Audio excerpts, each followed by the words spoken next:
special mention of Professor Ramanujan, who is here, Chairman, Professor A.V. Narasimhamurthy, Mrs. A.V. Narasimhamurthy, Professor Bashim, Professor Satyanarayana from Bangalore. I also see in the crowd Professor Muralidhar, Professor Vani, Shashikala Madam, and the Registrar Gayatri Madam, and the ever young looking faculty of Bharatiya Vidya Bhavan. Many of times I mistake them to be students. It could be Arpita or Anusha or even Sudhakar for that matter. Okay. I also recognize the presence of Shri S.L. Ramchandra, a dear friend of mine, and also Rajesh Kutnikar, who is the CEO of ID Champs, where I consult, provide my consulting services. I also thank your colleagues for giving an introduction of me here. Good afternoon again. First of all, a big congratulations to all the students who are enrolled into the BBB system, the existing students as well as the new students. How many of you are the new students here? Can you please raise your hands? Thank you very much. A big congratulations to all of you. I think you're already feeling the pulse of what BBBIM stands for. You might have seen the video. In fact, it reminds me of my student days, and if I were to become a young boy again or a college goer again, I would have loved to join BBBIM myself and be a part of it. Such as the kind of activities you get to see here, such as the kind of the whole atmosphere, the whole environment with the faculties actually being a part of the student community itself. So I congratulate all of you. I congratulate the parents as well for admitting your students to this prestigious institution. And I actually, as they read out in my profile, I actually consult a few other institutions as well, and for their MBA program itself. And what strikes as a big difference between the other institutions and Bharatiya Vidya Bhavan program is that the values which they have been imparting, it's not just the classroom kind of coaching which happens here. It's not just the teaching which happens inside the four walls. You saw what happens in Garhwal, you've seen what happens in Kollegal, you've seen what happens in your outbound activities. There's so much which the students actually take out of this institution, which is actually molding them into becoming better managers. Now, out of the new students who are here, can you lift your hands if anybody is from a stream other than commerce? Engineering, medicine, which stream do you come from? Engineering. Thank you so much. So we have one engineer and the rest of you are from commerce stream, I presume. Alright, so the fundamental difference between a BCom, BBA and MBA is not really well understood by most students when they're joining an MBA program. Why are you joining an MBA program? Why are you joining a postgraduate diploma program in management? What is the takeaway you've actually thought you're going to get? In most institutions, I have seen the students are unable to express why did they join this MBA program. And I think a lot of handholding is required from the faculty, from the administrators of the institution in telling them, listen, this is what you're going to become. This is where you're going to become a manager. In your graduation, you've learned a lot of things. You've learned accounts, you've learned economics, you've learned engineering, you've learned a lot of things. But this is where they teach you how you can actually make a decision using those knowledge which you acquired. This is how you can be empathetic with people. This is where you can use your emotional quotient. This is where you can actually use all that you have learned in making better decisions, in becoming better managers, in becoming more emotionally attached managers. And in that, what I have seen in Bharatiya Vidya Bhavan, where I see this difference between other institutions and this, is most institutions today are being run by bureaucrats, rich families, trusts, where they have absolutely no inclination or understanding of education. These are the people who have been running all these educational institutions. I might be wrong in saying all institutions, maybe a few, where you have some intellectuals working. But in this particular institution, the Bhavan's Priyamvada Birla Institute of Management. The chairman is a person who has been of many years of experience in running a public sector enterprise as a director, as a managing director. He used to run HMT International, HMT as well as HMT International as a managing director. We have an intellectual in Professor A.V. Narasimhamurthy, a historian, a very eminent personality, very, what should I say, well known in the luminary circles of Mysore. We have Professor Bashim, who takes the title of a treasurer, but he is an engineer by profession. He has served as an engineering faculty for several years, led many institutions, was instrumental in building institutions, including, sir, if I'm not mistaken, the Noida Institute of JSS, right? So these are the people who are actually behind the scene of this Bharatiya Vidya Bhavan. And what can you expect with these kind of people running the institution is just the best. It's not being run just by another set of businessmen. These are the people who actually know business in and out. They have been managers. I was just talking to Professor Ramanuja before coming in here. In fact, a few weeks back, I met a very old, not old, well, a long lost relative of mine, a distant relative. The lady's name is Shashikala. And I was telling her, I had been to a meeting in Bharatiya Vidya Bhavan. It was in Bangalore. I had been to your the Bangalore chapter, the MP Birla Institute. I had gone for a meeting. And I told her, I had just come for a meeting to Bangalore, to Bharatiya Vidya Bhavan. I thought she wouldn't connect. She said, did you meet Professor Ramanuja? I said, yeah, he was there, but how do you know him? Sir, he is like a god to us. I said, what do you mean? She said, I served in HMT for several years, and I had the privilege of directly reporting to him. And even today, there's not a single day where we do not remember him. He was a great manager, a great leader, and we had absolutely no issues in working till 8 o'clock, 9 o'clock in the night. We never complained. That was the kind of leadership he displayed. And even today, if I get a chance, I would love to work with Professor Ramanuja. And I don't know how many years since Professor Ramanuja has retired from service, he still looks young. But when I narrated this to him today, he said, Shashikala, yes, of course I remember her, she used to work with me. Now this shows a good managerial, the connect between a manager and a person who works in your department. That he did not sort of divorce himself from the company the day he left. He continued with that association with people, and he knows her daughter's names. He asked me, oh, Magadu, she works in theatre, she works in TV serials, her name is Suma. I said, yeah, of course. How do you know? So this is the connect which you have, especially when I meet people, the elder generation, I would call them, the senior generation. This is the connect I have seen. The manager's job is not just to extract or milk or what should I say, squeeze an employee to the maximum and get the fullest work done out of them. That was never the intention. It was always to be a part of a family when you are actually in the company. You are spending 8-10 hours at your workplace. They knew how to get work done. This is something which we need to learn in our generation and for you to learn in your generation. I have worked for 22 years in corporate world in several capacities, and I think I've seen it all. I've actually been drilled, I've been grilled, and have put people also through the same thing.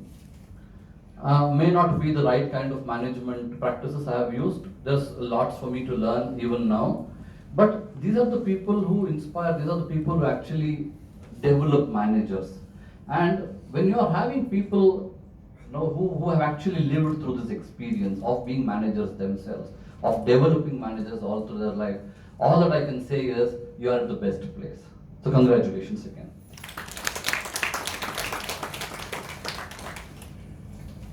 Value education. Again, being a manager is not enough. I'm sure all of you are going to become managers soon. Some of you will be out of college in the next couple of months, the second year students.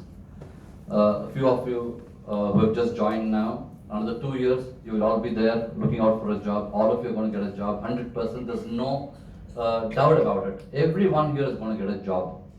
What kind of job you get it all depends on what you're going to learn, what you're going to make of yourselves. Now,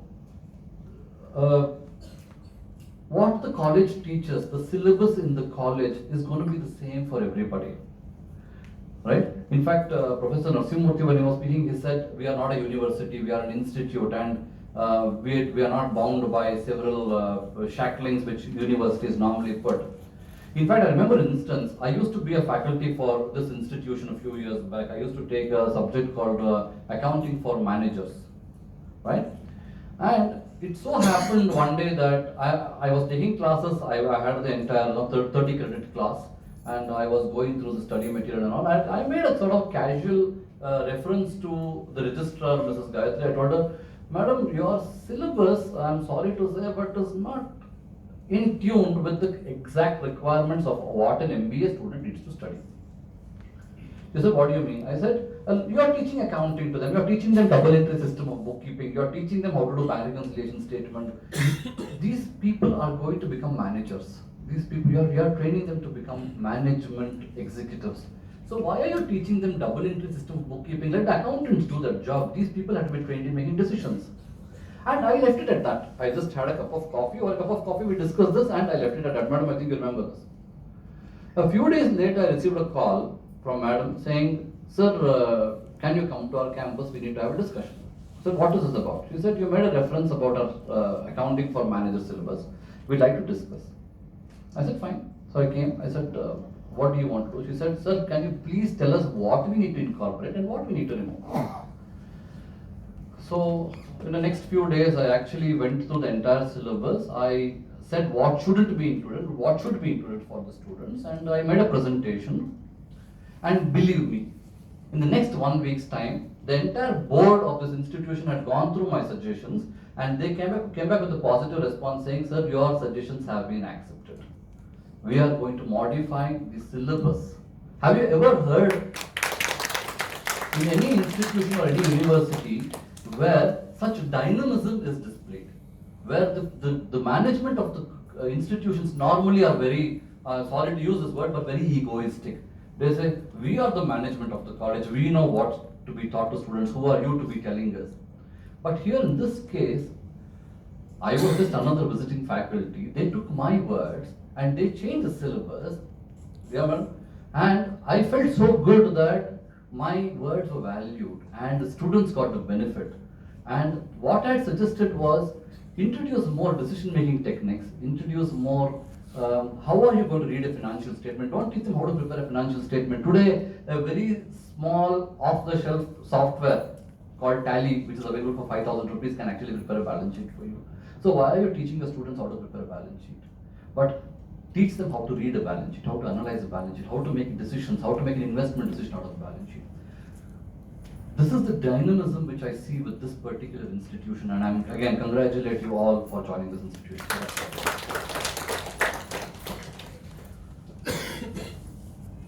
Syllabus is a given. Now, all of you are going to study the same syllabus which is dictated by the institute. Alright? Most of the students here have come from a commerce background. Alright?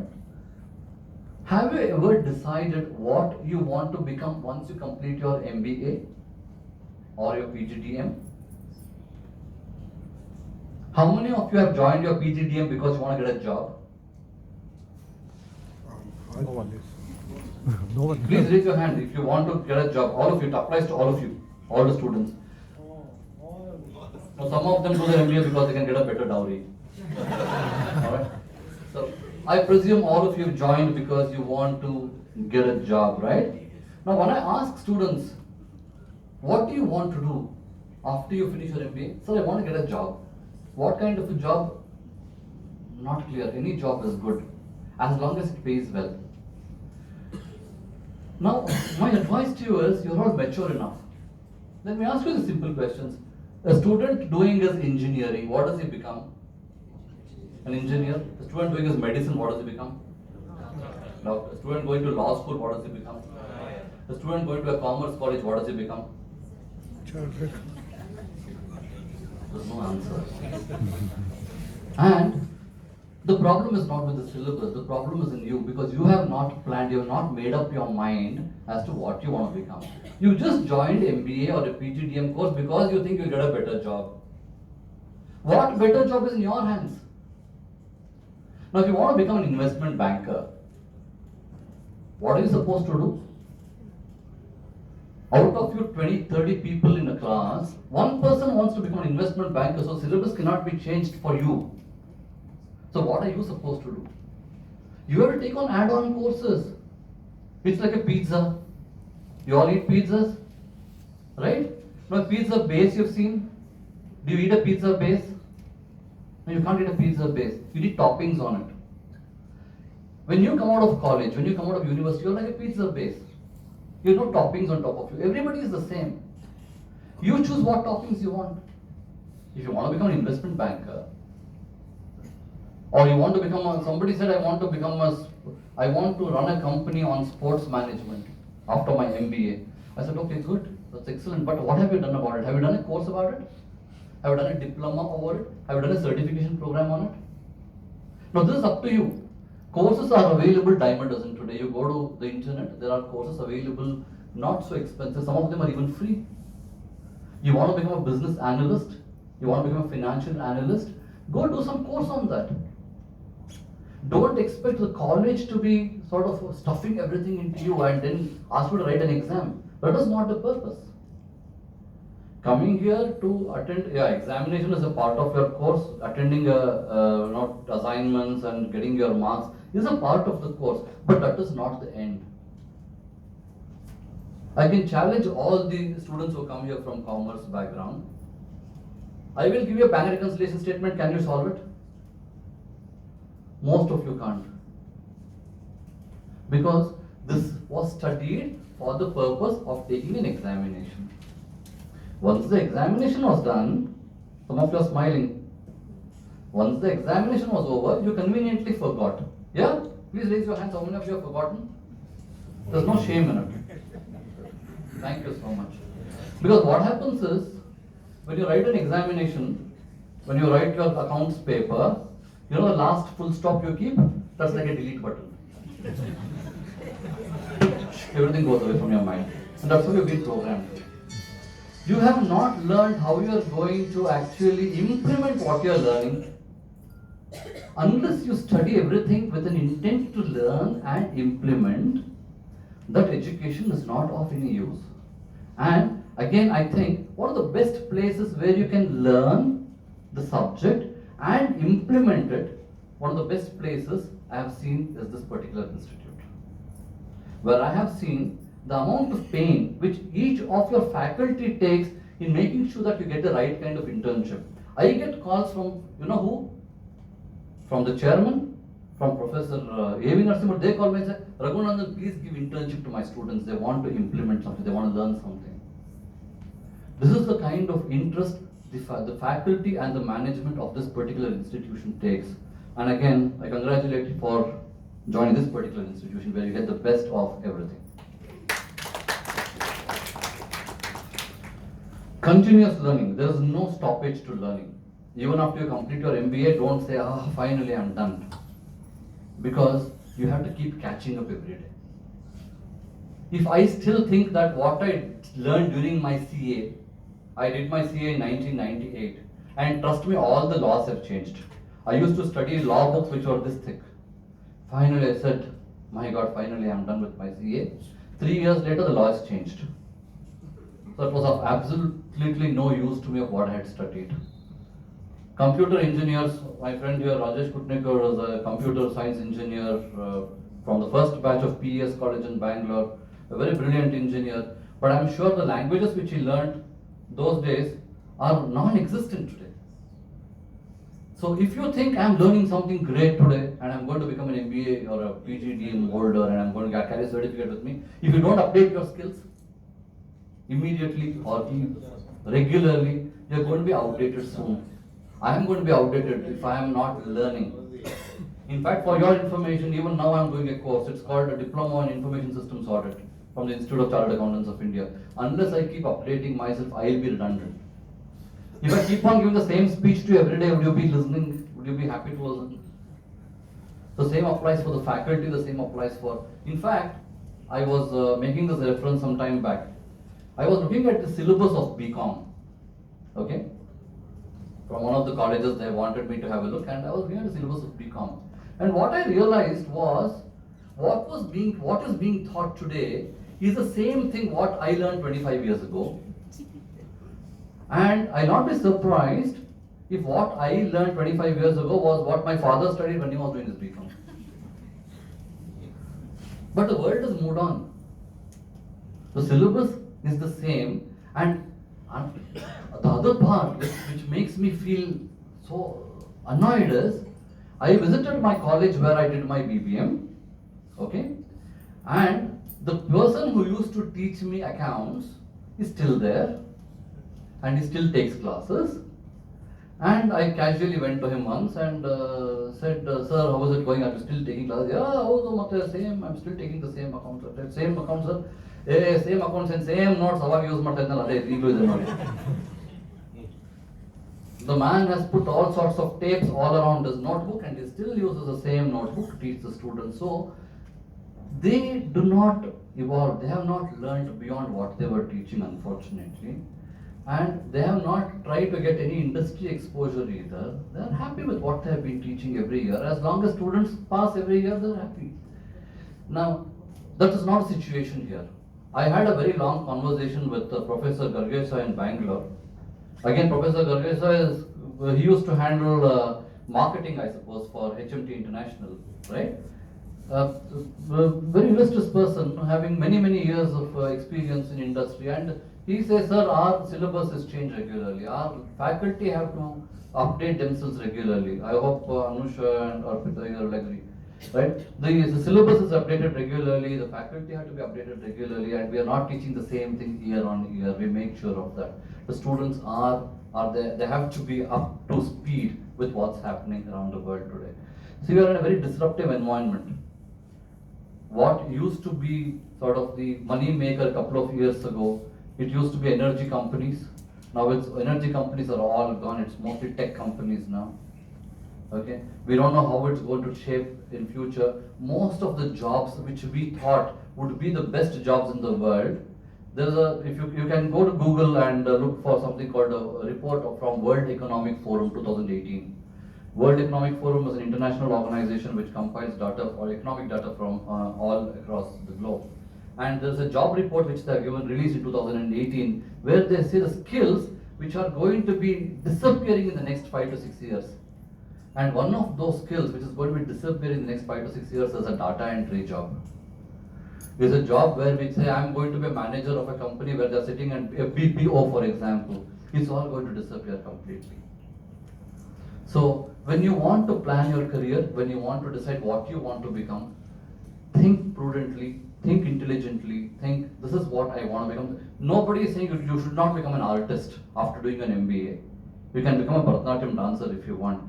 But plan it well in advance, do something about it, see how you can actually monetize from it. Because at the end of the day, everybody wants to earn money.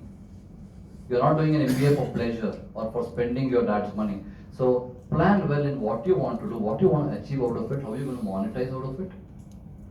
And that's the message. Anything can be done. You are capable of doing anything. Trust me, you can become a manager, you can become a director of a company, you can become a CFO of a company. Today, MBAs, postgraduate diplomas, or the people who come from management background are being preferred for top positions in the company, including heads of finance. It's not the chartered accountants who generally end up as heads of finance in companies. It is the MBAs who are chosen as people who become heads of finance. It's because the chartered accountants have been programmed to think only in one direction. How to save taxes? Yes, sir. Mostly how to save taxes, whether the statutory payments have been made on time, whether all the compliances have been done. That's how the chartered accountants have been programmed. But you have not been programmed like that. You have been programmed to think in a very holistic way across the organization. You think about people, you think about, earlier we were only measured on something called IQ, if you remember, intelligent quotient. Where does IQ come from? Practice reading, intelligence, getting more knowledge.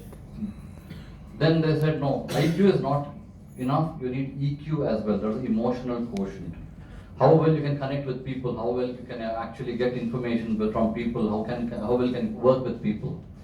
Now there's something called social quotient also. Social quotient is not social media. Social quotient is how easily can you work alongside people of other domains, other streams. You could be having a marketing guy, you could be having a HR guy, you could be having a finance guy. How are you going to socially network with people, not just for work front? It could be for, you are supposing you get a job tomorrow. I landed up a job in Saudi Arabia, and when I went there, I was the only Indian in the department. I went there as a finance manager of a company. I was the only Indian and the only Hindu in the department, and I had 32 reportees to me. All of them were Muslims. Okay. Now it's a social, cultural shock for me. And in Saudi Arabia, so I don't know their practices. I don't know what to say, what not to say. Now this is where the social quotient actually helps in understanding how to actually mingle with people, how to actually work with them. And now there's also something called a moral quotient. A moral quotient is how integral you are, how much is your integrity levels. Do you always think of getting something off the cuff, cheating people, telling lies, the social quotient. So all of them have to be imbibed into your managerial skills when you become a manager. Keep your eyes and ears open, ladies and gentlemen. There's a lot of opportunities that's happening in India. Okay, recession doesn't mean lack of opportunities. Recession means more opportunities for you, because you are the people who are going to be offered jobs to turn around things. Okay, people have been running companies for a long time. Maybe they're doing something wrong, maybe they're not thought differently, maybe they're not thinking out of the box. We need people like you in industry who will actually come and think differently, who will come and give us better ideas. So opportunities are available. It's not just a job, it's about being a career for you.